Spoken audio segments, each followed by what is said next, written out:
Hello everyone and welcome to my Soap Twist 24 channel. I hope everyone is having a wonderful day.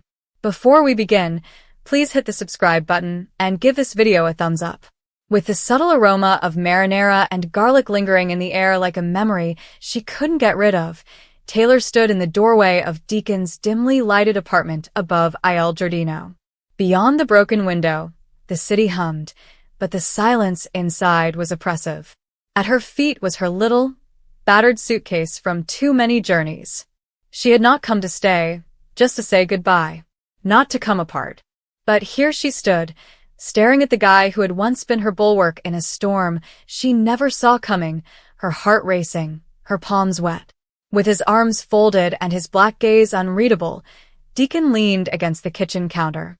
Perhaps it was grief, or simply the weight of too many nights spent alone, but the lines around them had grown deeper since she'd last seen him. It had been days since he shaved. He appeared older and more vulnerable due to his stubble, which made her stomach turn.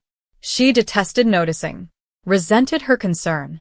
"You're actually doing this," he replied in a gravelly, low voice. Not a query. A charge. Taylor took a swallow. He pushed off the counter and moved closer, saying, "I have to." Under his weight, the floorboards made a creaking sound. "Taylor, you don't need to take any action." She turned away, gazing out the window where the final remnants of the sunset flowed onto the skyline. "You're choosing this.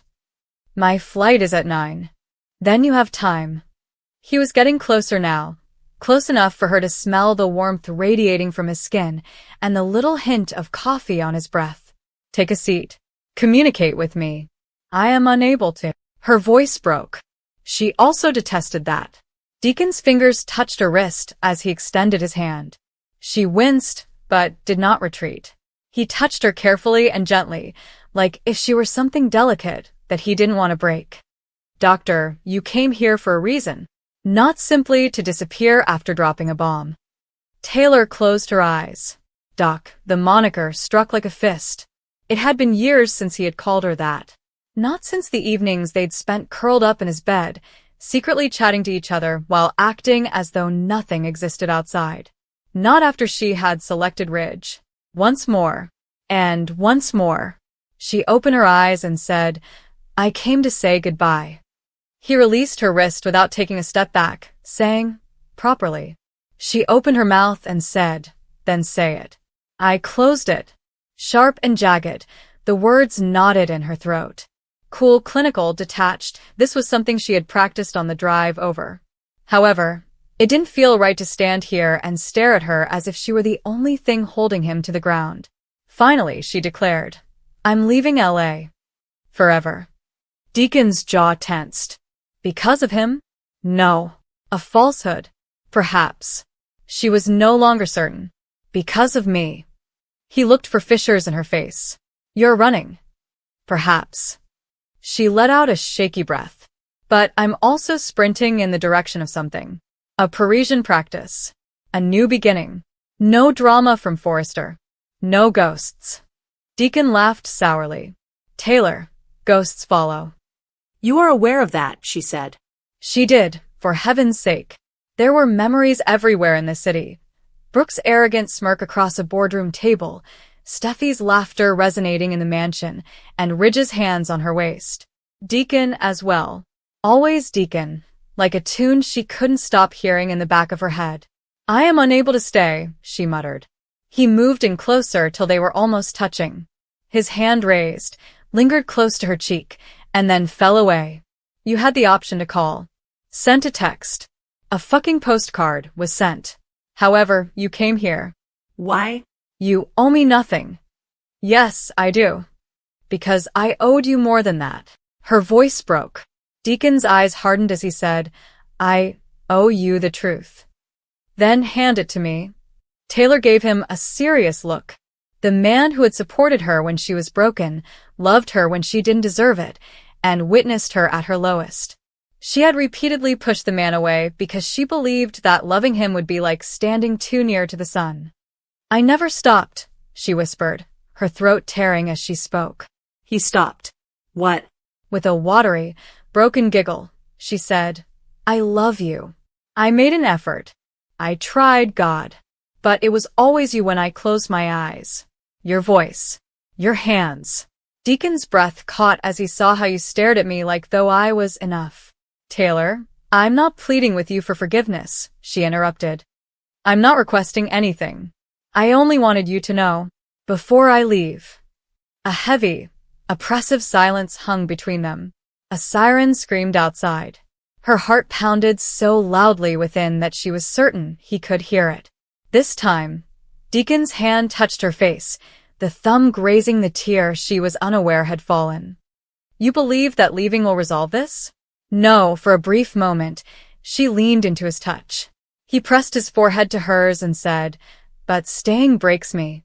They stood like that, drinking in each other's breaths as the years pressed down on them. You break me too, you know. I know. Her desire was to kiss him, wanted to scorch the planet by falling into him. However, she didn't. Couldn't. Not after she had already purchased the ticket, packed her belongings, and bid her children farewell. She withdrew and said, I have to go. Deacon's hand fell. She turned to the door and tapped the knob, saying, yeah, then came to a standstill. 6 of the words, final and piercing, burned in her chest. She didn't turn around. Deacon sharp, you have my undying love. The door snapped behind her. Fluorescent lights and rushing feet filled the airport. Taylor's boarding pass held like a lifeline as she went through check-in automatically. She refrained from crying. Not quite yet. That would wait until she was 30,000 feet away, when the city lights would go out and she would finally be crushed by the weight of all she had left behind. She dropped into a plastic chair, located her gate, and gazed at the asphalt. Silver and uninterested, the jet waited. A fresh start. A fresh start. She told herself falsehoods to keep going. Her cell rang. A message. Unknown figure. You forgot your scarf. Her throat was constricted as she gazed at the television. Deacon. He had, of course, found a way. Before she could stop herself, she texted back. Don't lose it. 3 dots. Next up, gate 47. Right now. Her heart thumped. She raised her head. Paris, 9:15 p.m. The departures board blinked. 20 minutes. She still had a chance. Ought to make it. However, her feet moved before her mind did. She took off running. Families, business people, and a wailing infant were all in disarray at gate 47. Deacon was there, reclining against a post. I'm holding a scarf. Red eyes. You arrived, she inhaled. He handed out the scarf and said, I couldn't let you go like that. She grasped it, her fingertips grazing his, and said, not without this. He answered in a gruff voice, I know. I said what I needed to. However, I didn't. Taylor waited, his chest hurting. I told lies, he said. Back at the apartment. You owe me nothing, I said. You do. Taylor, you owe me a life. The one we were meant to possess. The one you keep avoiding. I can't. You can. He took a step forward. Remain. Strive for it. For us. Now, hot and unrelenting tears flowed. I'm afraid. Me too. He put his hands to her face. However, the boarding call crackled overhead. I'm more afraid of waking up tomorrow knowing you're gone. Flight 182's final call to Paris. Taylor turned to face the gate. Next at him. I'm unable to, she muttered. Deacon dropped his hands. Then leave. She turned and left. Every step was more difficult than the last. Back at security, she looked. He remained there, observing. She raised one hand. He did not return the wave. She fastened her scarf to her chest and belted herself on the aircraft. The engines roared. The city below grew smaller. She kept hearing the same 6 phrases until they were the only things she could hear. Deacon sharp, you have my undying affection. When she landed, Paris had become gray. Rain soaked the streets, causing the Eiffel Tower's lights to seem like hazy patches of gold. Her tiny, immaculate apartment looked out onto a courtyard where pigeons quarreled over crumbs and elderly men played bowls. Silently, she unloaded. Hung her garments. Her diplomas were placed on the desk. She put his scarf, into a drawer that she wouldn't open. It was a distinguished practice. Patients arrived with secrets and accents, their suffering wrapped in desperation and Chanel. She nodded, listened, and gave a prescription. When necessary, I smiled. Wine numbing the edges, she walked the Seine at night, heels clicking on cobblestones. She didn't give home a call. Not quite yet. Steffi would inquire. Ridge would act as though he cared. Brooke would boast. Additionally, Deacon would be a ghost she was unable to confront. Months went by.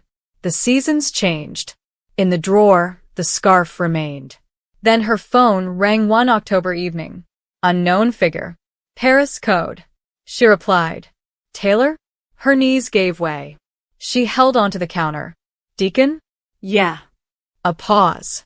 She ran down the steps and threw open the door, saying, I'm outside.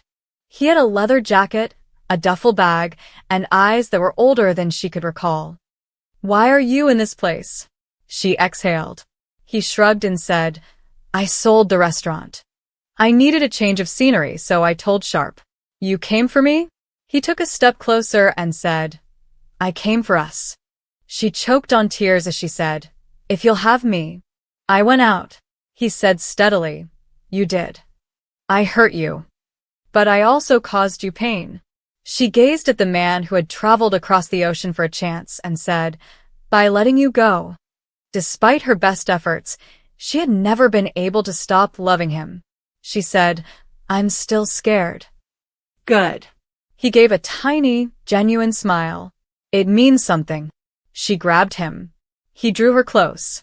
She sensed the scarf in his pocket as he gave her a gentle, desperate kiss that sounded like a man drowning. She muttered 6 syllables against her lips. They created a life in between. I never stopped loving you either. Lisbon weekends. LA Christmases are warm yet weird. Steffi gave an eye roll. Rich acted as though he was unaware. Hope sent a basket of fruit. Taylor had a successful practice. Deacon opened a tiny, boisterous, and consistently packed cafe close to Montmartre. They quarreled about who got to clean the dishes first. When the water ran cold, they made love in the shower. Learned how to swear in French from the neighbors. She occasionally woke up gasping from dreams about aircraft and farewells. Until she breathed again, he held her. He got down on one knee one spring beside the Seine, beneath the cherry blossoms. No ring. Only the scarf, fastened with a plain band. Doctor, marry me, he pleaded. This time for real, she sobbed. Yes, I said. 10 guests, too much wine, and barefoot, they got married in a Provence vineyard. Their hair was stained with gray years later. His grandchildren dubbed him Pop Pop.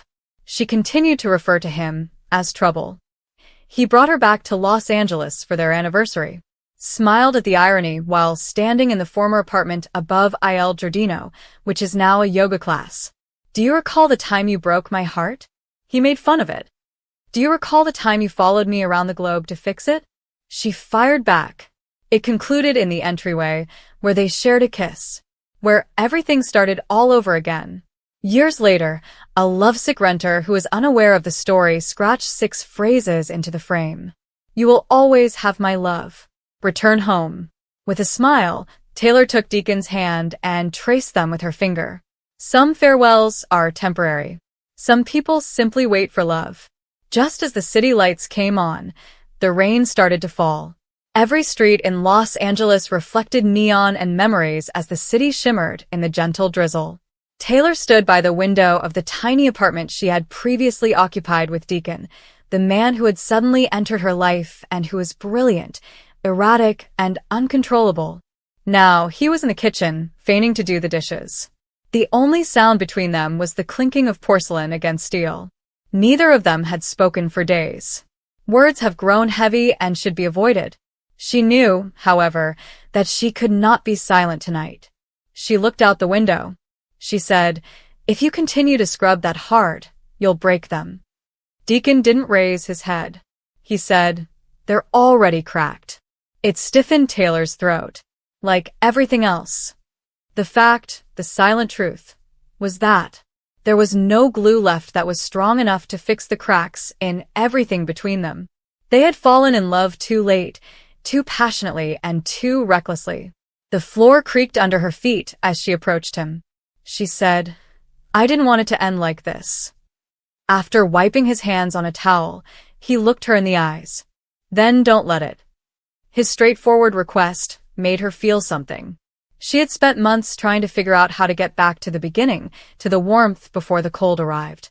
However, she was now aware that when two individuals had lost faith in themselves, love was insufficient. "I'm unable to," she stated. "You know I can't." He gave a fake smile. "You won't or can't?" Taylor inhaled deeply. A siren screamed in the distance, resonating like a warning through the damp streets.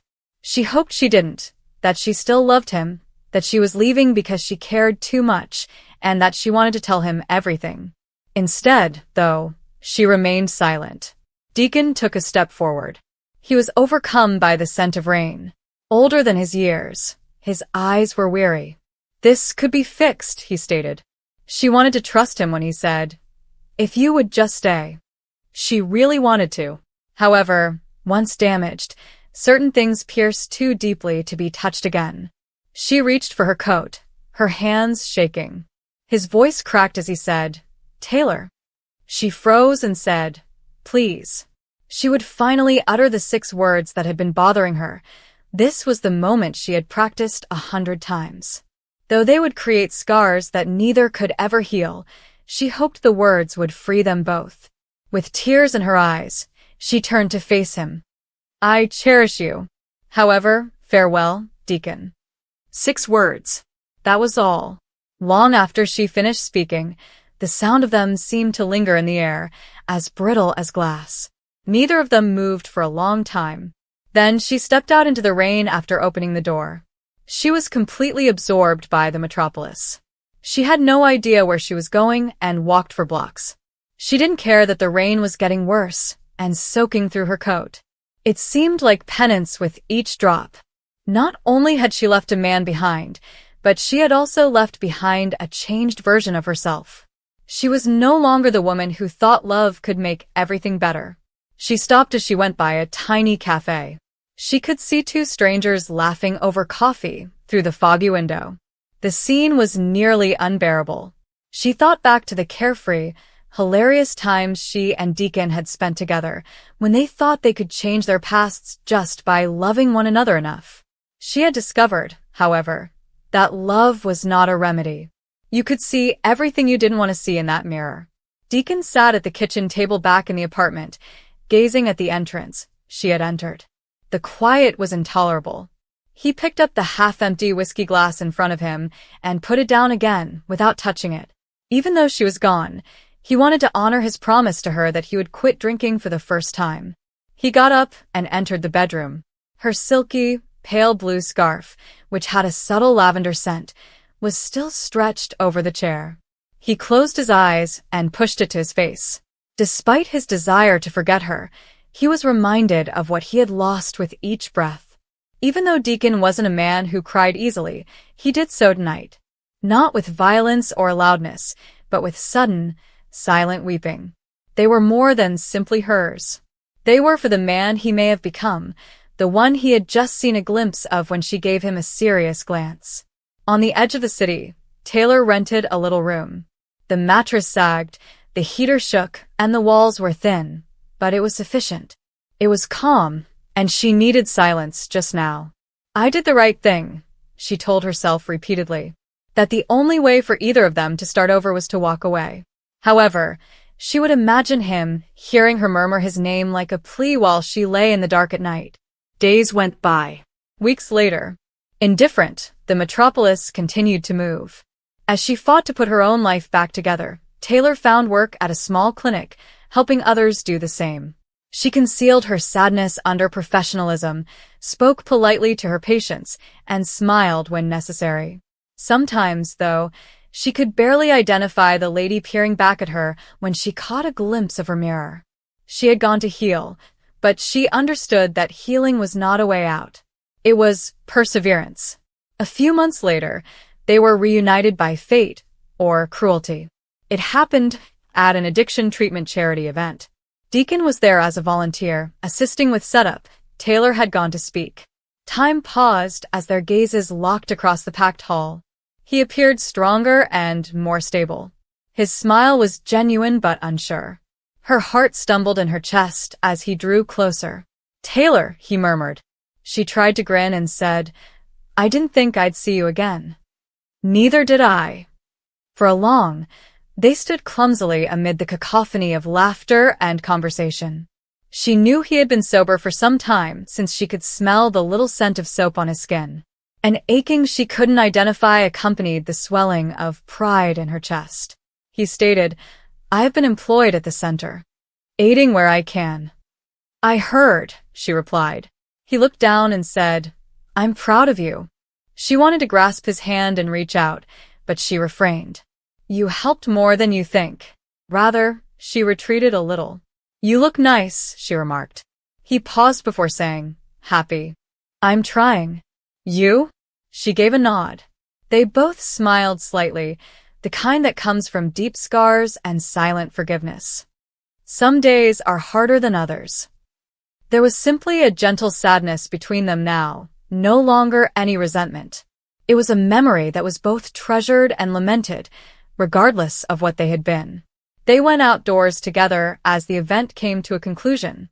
For once, the sky was clear and the night air was chilly.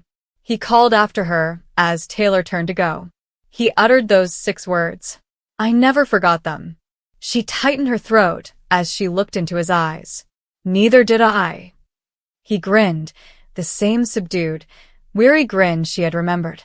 She nodded, her eyes sparkling, and said, "I guess sometimes saying goodbye means loving someone enough to let them go."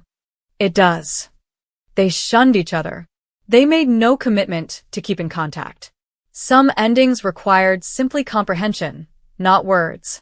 This time, she didn't feel broken as she left again. She had a human feeling.